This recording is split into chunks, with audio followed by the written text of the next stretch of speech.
வணக்கங்களே, கடவுள் அருள் டிவி நேயர்களுக்கு லக்ஷ்மி நாராயணன் அன்பு வணக்கங்கள். இப்போ நம்ம பார்க்கும்போது வார ராசி பலன் 17ஆம் தேதியிலேருந்து 23ஆம் தேதி வரை எப்படி இருக்க போதான் பார்க்குறோம். ஸோ எப்போதுமே சொல்கிறதாங்க, லக்னத்தை பாருங்கள். ராசிக்கு பார்ப்பதோ லக்னத்தை பார்க்க ரொம்ப பர்ஃபெக்டாக இருக்கும்.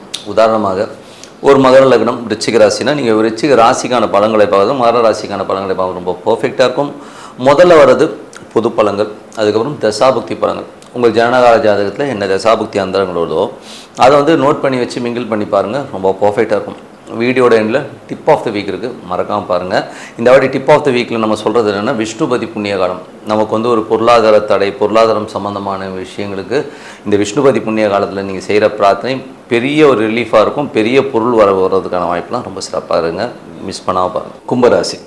ஸோ கும்பராசிக்கு வந்து பார்த்திங்கன்னா உங்களுக்கு 2ஆம் அதிபதி இதில் வந்து பார்த்திங்கன்னா 2ஆம் இடத்துல சனி இருக்காருங்க. சனி வந்து கொஞ்சம் பிடிவாதத்தை கொடுப்பார். ஏன்னா வந்து அந்த வக்கரமாக இருக்கும்போது தேவையில்லாத ஒரு பிடிவாதம், ஒரு எமோஷனாக இருக்கிற மாதிரி ஃபீலிங் கண்டிப்பாக கொடுக்குறாரு. அதனால் கொஞ்சம் அது கவனமாக இருக்கும். அதுவும் புதனுடைய சாத்தமும் மற்றவர்களும் நம்மளை ஏமாத்துறாங்களோ அப்படிங்கிற ஃபீலிங் கண்டிப்பாக கொடுத்துரும். அதுக்கப்புறம் பார்க்கும்போது குடும்பத்துக்காக கொஞ்சம் ஸ்பெண்ட் பண்ணி அதுக்காக ஒரு எமோஷன் ஆகிற மாதிரி விஷயமும் கண்டிப்பாக இருக்கும். 2 11ஆம் அதிபதியான குரு 6ல் இருக்கும்போது வேலையில் நல்ல ஏற்றங்கள், நல்ல லாபங்கள் வர மாதிரியான விஷயங்களை கண்டிப்பாக கொடுக்குறாரு. 3 மற்றும் 10ஆம் அதிபதியான செவ்வாய் உங்களுக்கு வந்து 5ல் இருக்கும்போது நல்ல லாபங்கள், உங்கள் முயற்சியில் பெரிய வெற்றிகள், பெரிய லாபங்கள் வந்தாலும் கொஞ்சம் வந்து என்ன சொல்ல, தொழில் ரீதியான விஷயம் கொஞ்சம் அலைச்சல்கள் கொடுக்கறதுக்கான வாய்ப்பு, கொஞ்சம் ஸ்ட்ரெஸ் ஆகிறதுக்கான வாய்ப்புகளும் இருக்குது. ஸோ அதனால் கொஞ்சம் கவனமாக இருந்துக்கணும். அதுக்கப்புறம் பார்க்கும்போது உங்களுடைய 6ஆம் அதிபதியான சந்திரன் சிறப்பான விஷயங்கள், நல்ல ஏற்றங்கள், நல்ல லாபங்கள் கொடுக்கறதுக்கான வாய்ப்புகள் ரொம்ப நல்லா இருக்குது. அதுக்கப்புறம் பார்க்கும்போது உங்களுக்கு 7ஆம் அதிபதியான சூரியன் ஆட்சி பலத்தோடு இருக்கும்போது சிறப்பான விஷயங்கள். அது என்னென்னா கணவன் மனைவிக்குள்ள இனம் புரியாத ஒரு பிளாங்காக இருக்கிற மாதிரி ஃபீலே கண்டிப்பாக கொடுக்கும். ஏன்னா வந்து கணவனுக்கு ஒரு ஸ்ட்ரெஸ்ஸஸையோ டென்ஷன்ஸையோ, ஏன்னா சூரியன் புதன் கேது எல்லாமே இருக்கும்போது ஒரு புத்தி தடுமாற்றத்தை கொடுக்கறதுக்கான, இப்போ வியாபாரத்தில் என்ன பண்ணுறோம் ஏது பண்ணுறோன்னு தெரியாமல் கொஞ்சம் கன்ஃபியூஸ் ஆகிற மாதிரி விஷயங்கள் இருக்கனால கொஞ்சம் கவனமாக இருந்துக்கிறது ரொம்ப ரொம்ப நல்லது. 8ஆம் அதிபதியான புதனும் 7ல் இருக்கும்போது ஒரு வியாபாரத்தில் நம்ம தப்பு பண்ணிடுமோ, இல்லை ஒரு பேராசைப்பட்டு நம்ம கடன் வாங்குகிற சூழ்நிலை ஏற்படுறதுக்கான வாய்ப்புகள் இருக்கனால கொஞ்சம் கவனமாக இருந்துக்கிறது ரொம்ப ரொம்ப நல்லது. அதுக்கப்புறம் பார்க்கும்போது உங்களுடைய 4 மற்றும் 9ஆம் அதிபதியான சுக்கிரன் அவர் வந்து 8ல் இருக்கும்போது தாயார் தந்தையார்னால் ஒரு மன உளைச்சலையும் மன காயங்களும் ஏற்படுறதுக்கான வாய்ப்புகள் இருக்குது. அதனால் கொஞ்சம் வந்து, ஏன்னா அங்கே சுக்கிரன் நீச்சமாகும்போது நமக்கு ஒரு மனக்காயங்களை கொடுத்துரும். ஸோ அதனால் வந்து கொஞ்சம் பார்த்து நடந்துக்கிறது ரொம்ப ரொம்ப நல்லது. அதுக்கப்புறம் பார்க்கும்போது உங்களுடைய 11ஆம் அதிபதி குரு உங்களுக்கு 6ல் நல்ல வருமானங்களை கொடுத்துருவார். பட் என்னென்னா வேலையில் வந்து ஒரு ஆர்டர் வந்தாலும் அந்த பணம் வர்றது கொஞ்சம் டிலே ஆகும். ஏன்னா சனி வக்கரமாக இருக்கிறதுனால கொஞ்சம் டிலேடாக வர மாதிரி ஃபீலே கண்டிப்பாக கொடுக்குங்க. ஸோ இதுவரை பார்த்தது வந்து பொது பலன்கள். இப்போ பார்க்குறது தசாபுத்தி பலன்கள்.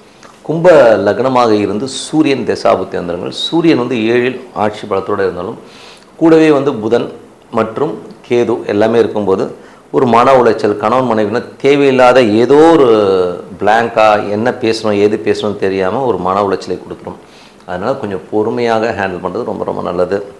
அதுக்கப்புறம் கும்ப லக்னமாக இருந்து சந்திரன் தசாபுத்தி, சந்திரன் வந்து சிறப்பான விஷயங்கள், வேலையில் நல்ல ஏற்றங்கள், நல்ல லாபங்கள், கேட்டதில் காசு கிடைக்கிற இந்த மாதிரி விஷயங்கள் ரொம்ப அற்புதமாக இருக்குது. புதன்கிழமைகளில் வந்து தொழில் ரீதியான விஷயங்களில் வந்து கொஞ்சம் வந்து ஒரு நம்ம மன சஞ்சலங்களும் ஒரு ஸ்ட்ரெஸ்ஸும் வர்றதுக்கான வாய்ப்புகள் நிறைய இருக்குது.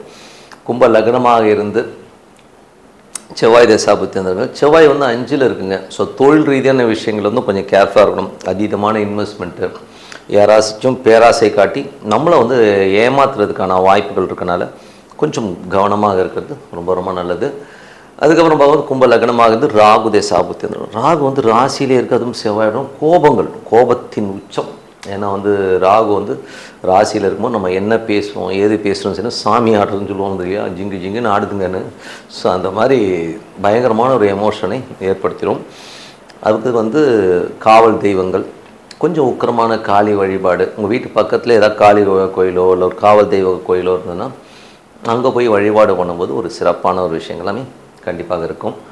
அதுக்கப்புறம் பார்க்கும்போது உங்களுடைய கும்ப ராசிகளுக்கு வந்து பார்த்திங்கன்னா குரு தசாபுத்தி அந்தரங்கள்.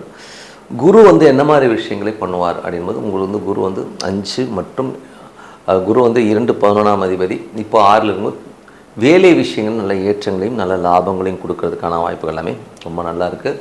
கும்ப லக்னமாக இருந்து சனி தசாபுத்தி, சனி வந்து 2ல் வக்கரமாக இருக்கும்போது பிடிவாதம், நான் இப்படி தான் பண்ணுவேன், என்னடா பண்ணுவேன் அப்படிங்கிற மாதிரி பேசுகிறத வந்து அவாய்ட் பண்ணிக்கணும். கூடவே வந்து செவ்வாய் ராகுவும் காம்பினேஷன் இருக்கும்போது கோபதாபங்களையும் எமோஷனையும் கண்ட்ரோல் பண்ணிக்கிறது ரொம்ப ரொம்ப நல்லது. கும்ப லக்னமாக இருந்து புதன் தசாபத்தினும் புதன் வந்து பார்த்திங்கன்னா 7 இருக்கார். கூடவே கேது சூரியன்லாம் இருக்கும்போது மூளை பிளாங்க் ஆயிரும்.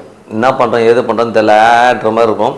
அதனால் வந்து கொஞ்சம் வந்து பொறுமையாக ஹேண்டில் பண்ணுறது, பிஸ்னஸ் பேசும்போதும் இந்த பிஸ்னஸ் கரெக்டான பிஸ்னஸான முதல்ல வந்து யோசிச்சு பண்ணுறது ரொம்ப ரொம்ப நல்லது.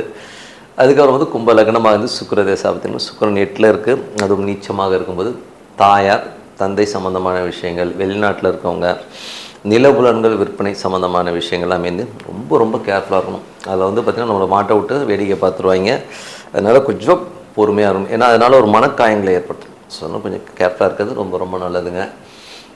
மற்றபடி என்னங்க, என்னை பொறுத்தவரை நல்ல ஒரு பிரார்த்தனை, அமைதியாக ஒரு இடத்துல உட்காந்துக்குங்க, நல்ல ஒரு பிரார்த்தனை பண்ணுங்கள். உங்களுக்கு பிடிச்ச தெய்வம் என்ன தெய்வம் வேணால் இருக்கட்டும். அந்த பிரார்த்தனை பண்ணும்போது கண்டிப்பாக நமக்கு வந்து அடுத்த லெவல் போகிறதுக்கான வாய்ப்புலாமே ரொம்ப சிறப்பாக இருக்கும். Tip of the week.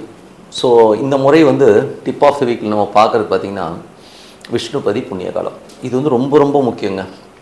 யாருக்கெல்லாம்னா, எனக்கு பணமே இல்லை, யாருக்கு தான் பணம் வேணாம், எல்லாருக்குமே பணம் தேவை இருக்குது, பட் எனக்கு பணம் இல்லை, பணம் வந்து ரொம்ப கஷ்டப்படுறேன், பேங்க் பேலன்ஸே இருக்க மாட்டேங்குது அப்படின்னு நினைக்கிறவங்கெல்லாம் இந்த விஷ்ணுபதி புண்ணிய காலத்தில் போய் நீங்கள் வந்து வழிபாடு பண்ணும்போது ஒரு பெரிய காசு வந்து நமக்கு வரதை வந்து தவிர்க்கவே முடியாது.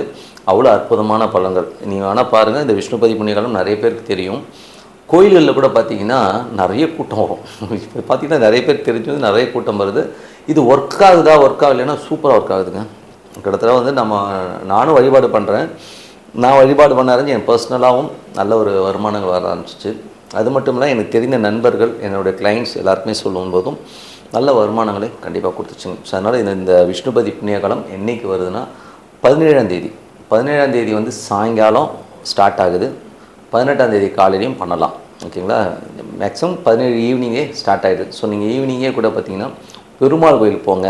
பெருமாள் கோயிலுக்கு போயிட்டு அந்த பெருமாளை மனதார வாழ்த்தி, மனசார ஓம் நமோ நாராயணா அப்படின்னு சொல்லி ஒரு 27 முறை, ஒரு 27 பூ கையில் வச்சுக்கோங்க. ஓகேங்களா? அந்த 27 பூ கையில் வச்சுக்கிட்டு மனதார ஓம் நமோ நாராயணா ஓம்னு அந்த இறைவனை தவிர வேறு எதுவும் இருக்கக்கூடாது. ஸோ மனதார வந்து பிரார்த்தனை பண்ணி அந்த ஒவ்வொரு பூவாக ஒவ்வொரு ரவுண்ட் அடிக்கும்போது வச்சுட்டு வாங்க. அற்புதமான ஒரு விஷயங்க. ஒரு பெரிய மேஜிக் நடக்கும். லைஃப்பில் வந்து நீங்கள் வந்து கொஞ்சம் கூட வந்து எதிர்பார்க்காத அளவுக்கு ஒரு பெரிய ஒரு மாற்றத்தை கண்டிப்பாக கொடுத்துருங்க. ஸோ அதனால் வந்து இதை வந்து மிஸ் பண்ணாமல் எல்லோருமே வந்து என்றைக்கு வருதுன்னா 17ஆம் தேதி அன்றைக்கி சாயங்காலம் பண்ணலாம், இல்லைன்னா 18ஆம் தேதி காலையிலையும் பண்ணலாம். அற்புதமான விஷயங்கள் உங்கள் வாழ்க்கையில் பெரிய வெற்றி பெற இது சிறப்பான விஷயமாக அமையுங்க. ஸோ மீண்டும் ஒரு நிகழ்ச்சியில் சந்திப்போம். உங்களிடம் விடைபெறுவது உங்கள் லக்ஷ்மி நாராயணன். நன்றி, வணக்கம். கடவுள் அருள் டிவியை பார்த்தமைக்க நன்றிகள். மேலும் இது போன்ற தகவல்களை தெரிந்து கொள்ள கடவுள் அருள் டிவியை சப்ஸ்கிரைப் செய்யுங்கள். மறக்காமல் பெல் ஐக்கானை கிளிக் செய்யுங்கள்.